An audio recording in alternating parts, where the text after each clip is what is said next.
കൂടുതൽ വാർത്തകളും വീഡിയോകളും കാണാൻ ഈ ചാനൽ സബ്സ്ക്രൈബ് ചെയ്യുക. കൂടെ ബെൽ ബട്ടൺ അമർത്തുക. Please subscribe our channel. നമസ്കാരം.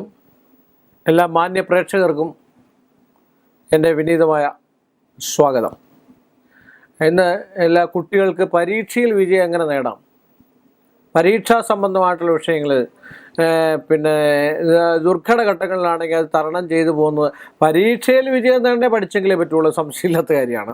പക്ഷേ എങ്കിൽ തന്നെയും ആ കുട്ടിക്ക് എന്തെങ്കിലും ദോഷങ്ങളോ ദുരിതങ്ങളോ ചെറിയ ചെറിയ പീഡകളോ ഒക്കെ ഉണ്ടെങ്കിൽ, ഗ്രഹങ്ങൾ പീഡകളായിട്ട് നിൽക്കുകയൊക്കെ ചെയ്യുകയാണെങ്കിൽ നമ്മൾ എന്തെങ്കിലും യന്ത്രങ്ങളൊക്കെ ഇട്ട് കഴിഞ്ഞാൽ അതിന് മാറ്റം ഉണ്ടാവും. അതാണ് നമ്മൾ വിദ്യാരാജഗോപാല യന്ത്രം, വൈഷ്ണവും ലക്ഷ്മിയും കൂടെ ചേർന്ന് അല്ലെങ്കിൽ സരസ്വതിയും കൂടെ ചേർന്ന ഒരു യന്ത്ര സമ്പത്താണ് വിദ്യാരാജഗോപാലം. ഗോപാലം എഴുതിയിട്ട് കഴിഞ്ഞാൽ പരീക്ഷകളിലും ഉന്നത വിദ്യാഭ്യാസത്തിനും ഉന്നത ജോലിക്കും വിദ്യാസംബന്ധമായിട്ടുള്ള ജോലിക്കും ഇതിനൊക്കെ ഏറ്റവും നല്ലതാണ് പിന്നെ വിദ്യാരാജഗോപാല യന്ത്രം. വിദ്യാരാജഗോപാല യന്ത്രം എന്ന് പറഞ്ഞു കഴിഞ്ഞാൽ അത് നല്ല ദിവസം നോക്കി, ബുധനാഴ്ച ദിവസം നോക്കി, രാഹുകാലം ഒഴിച്ചുള്ള സമയം നോക്കി ശരീരത്തിൽ ധരിച്ച് കണ്ടു കഴിഞ്ഞാൽ ഏതൊരു വിദ്യാഭ്യാസ സംബന്ധമായിട്ടുള്ള തടസ്സങ്ങൾ മാറി. ഇപ്പോൾ പഠിക്കാൻ ഇപ്പോൾ ഇച്ചിരി ഉഴപ്പ് വരിക, അല്ലെങ്കിൽ പഠിക്കാനൊരു ഓർമ്മശക്തി കിട്ടാതെ വരിക, അല്ലെ പഠിത്തത്തിൽ മുന്നോട്ട് പോകാൻ എത്ര പഠിക്കണമെന്ന് ആഗ്രഹിച്ചാലും പഠിക്കേണ്ടെന്ന് തോന്നുക, ഇങ്ങനെയൊക്കെ വരുമ്പോഴാണ് യന്ത്രം, അപ്പോൾ ജ്യോതിഷം, ഇങ്ങനെയൊക്കെയുള്ള വൈദ്യം, ഇങ്ങനെയൊക്കെയുള്ള കാര്യത്തിന് നമ്മൾ ആശ്രയിക്കുന്നത്. ഇപ്പോൾ നമ്മളൊരു ഡോക്ടറെ അടുക്കൽ പോയി, അപ്പോൾ അവിടെ ചികിത്സിച്ചിട്ട് എങ്ങും ഭേദമാകുന്നില്ലെങ്കിലാണ് ഒരു ജ്യോത്സ്യൻ്റെ അടുക്കൽ വരിക. അപ്പം എന്താ പറയുക, താൻ പാതി ദൈവം പാതി എന്ന് പറഞ്ഞുള്ള സംഭവം എന്ന് പറഞ്ഞാൽ പഠിച്ചെങ്കിൽ മാത്രമേ ജയിക്കുള്ളൂ, നന്നായിട്ട് പഠിക്കാൻ. അതിനൊരു വഴി തെളിച്ച് ഒരു എന്താ പിന്നെ ഉന്തിൻ്റെ കൂടെ ഒരു തള്ളെന്ന് പറയുന്ന രീതിയിലാണ് നമ്മളൊരു യന്ത്രം, ഒരു സുരക്ഷിതയ്ക്ക് ഒരു പേന തെളിയാതിരിക്കുക.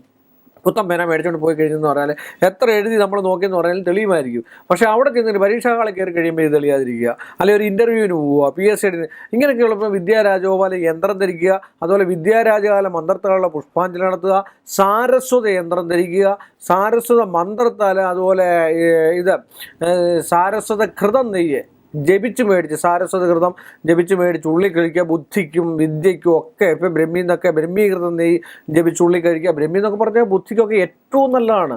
അതിനകത്തൊക്കെ എന്ന് പറഞ്ഞാൽ സ്വർണ്ണാംശം വരെ, സാരസ്വത അരിഷ്ടം എന്ന് പറഞ്ഞാൽ സ്വർണ്ണം വരെ ചേർന്ന സാധനമാണ്, സ്വർണ്ണ അംശം വരെ ചേർന്ന സാധനമാണ്.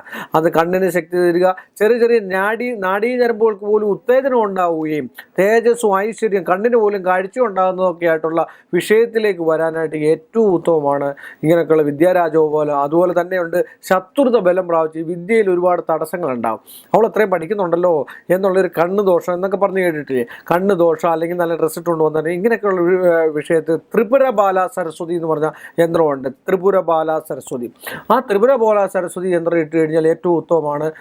ത്രിപുരബാല സരസ്വതി എന്ന് പറഞ്ഞാൽ ഇച്ചിരൂടെ എന്താ പവറുള്ള സ്വഭാവത്തോടു കൂടിയ, അത് ശത്രുത കൂടുതൽ അടുക്കത്തില്ല. അത് നല്ലൊരു ആളിനെ കണ്ടിട്ട് നല്ലതായിട്ട് ദശാംഗത്തോടു കൂടി പീഠപൂജ ചെയ്ത് മേടിക്കുകയാണെങ്കിൽ ഏറ്റവും നല്ലതാണ്. അത് നമ്മൾ കയ്യിലോ അരയിലോ അല്ലെങ്കിൽ നമ്മുടെ കഴുത്തിലോ ഒക്കെ ധരിച്ചുകൊണ്ട് വിദ്യയ്ക്ക് പോവുകയാണെങ്കിൽ അത് സക്സസ് ആകും. അത് 100% സംശയമില്ലാത്ത കാര്യമാണ്.